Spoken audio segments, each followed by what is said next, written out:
Speak now to Yuriy Sak, advisor to Ukraine's Minister of Strategic Industries, who's also on the line from the Ukrainian capital. Welcome back to the programme, Yuriy. Good evening, James. You will also no doubt be surprised to hear that Vladimir Putin wants vengeance for what happened at the weekend. But were you surprised to hear the message coming from President Trump? Well, actually, what we were surprised probably most about is, we were hoping that we will hear a message from Donald Trump saying that the United States will respond to the incessant Russian missile and drone attacks on Ukraine with more sanctions and with more, pressure because as your reporter just said, indeed the peace process, Russians have turned that into just a prisoner exchange platform. There's no meaningful suggestions from the Russian side. They are sending very low level representatives to these talks. So of course, we understand that these conversations probably have to take place within the framework of the peace process, but these are not the messages that we were hoping to hear. So you are hoping for some kind of signal that the Americans are intending to put pressure on Russia, and you're not hearing that. What does that tell you?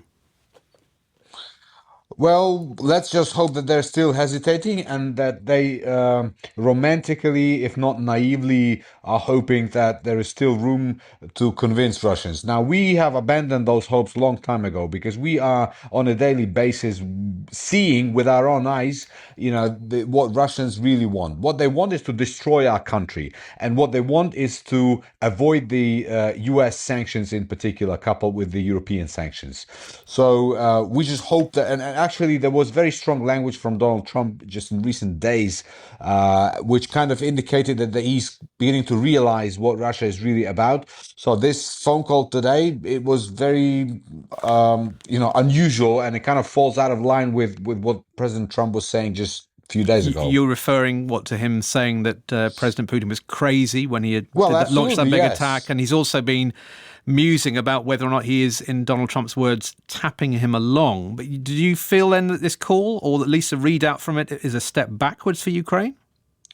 Well, look, this readout suggests, another thing that Putin really, really wants is to be accepted back into the international club of world leaders, right? So he wants to be normalized. He wants Donald Trump to forget that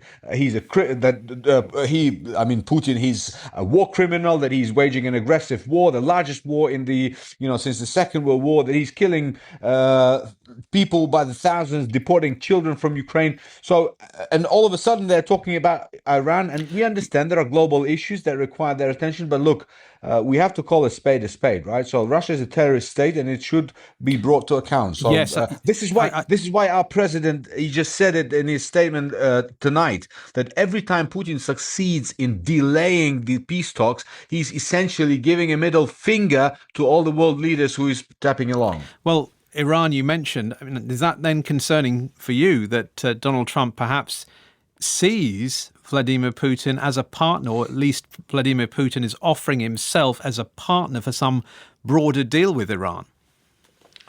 I wouldn't want to oversimplify. This is Iran is a very complex issue, and the fact that it is brought up within the same kind of conversation as the Ukraine issue probably is a bit unusual. But again, we want to be focused on Ukraine, and we hope that the US stays our strategic partner and they apply more pressure on Russia. Yeah, well, in that context, how nervous do you get when you hear about these phone calls between the Russian and American leaders?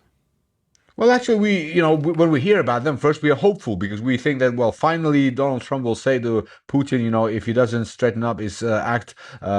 We've seen that, for example, Senator Lindsey Graham is, for weeks now, he's been walking around the Senate saying that the U.S. is preparing to impose 500% tariffs on those countries who trade with Russia because that enables Russia's war machinery. So we were hoping that maybe that will be the subject of that conversation, but we will. Not yet. We'll see. Yuriy Sak, advisor to Ukraine's Ministry of Strategic Industries. Thanks very much for joining us.